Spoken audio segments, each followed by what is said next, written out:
Marco എന്ന cinema ഒരു bench മാർക്കാണ് മലയാള സിനിമയുടെ. കാരണം ഏറ്റവും വയലൻസ് നിറഞ്ഞ സിനിമ അതുവരെ മലയാള സിനിമയിൽ ഉണ്ടായിട്ടേ ഇല്ല. കാരണം ഉണ്ണി മുകുന്ദന്റെ കരിയർ ബെസ്റ്റ്. ഇതിനകത്ത് ഏറ്റവും ഉണ്ണി മുകുന്ദനെക്കാട്ടി കൂടുതൽ പോപ്പുലർ ആയത് ഇതിന്റെ നിർമ്മാതാവാണ് ക്യൂബ്സ് എന്റർടൈൻമെന്റ് ബാനറിലുള്ള ഷെരീഫ് മുഹമ്മദ്. ഇദ്ദേഹത്തിന്റെ ഓരോ പ്രൊജക്റ്റും പ്രഖ്യാപിക്കുന്നത് നോക്കി മലയാളി പ്രേക്ഷകർ ഇരിക്കുന്ന സമയമായി തുടങ്ങി.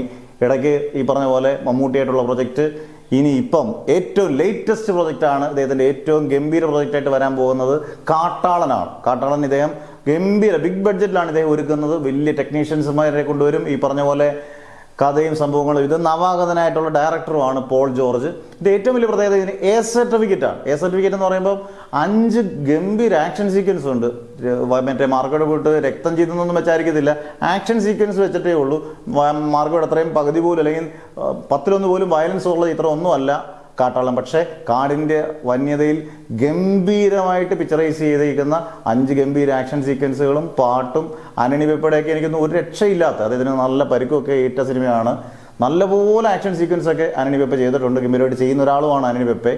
പിന്നെ സിദ്ദിഖ് ആയാലും ജഗദീഷ് ആയാലും നമ്മുടെ തെലുങ്ക് സുനിലായാലും നമ്മുടെ കബീർ സിംഗിനെ താരനിരകൾ ഉള്ള സിനിമ. ഗംഭീര ബാക്ക്ഗ്രൗണ്ട് സ്കോറിലൊക്കെ എല്ലാം റെഡിയാക്കി വരുന്ന സിനിമയാണ്. മെയ് 28-ന് ലോകമെമ്പാടും റിലീസ് ചെയ്യുന്ന സിനിമ.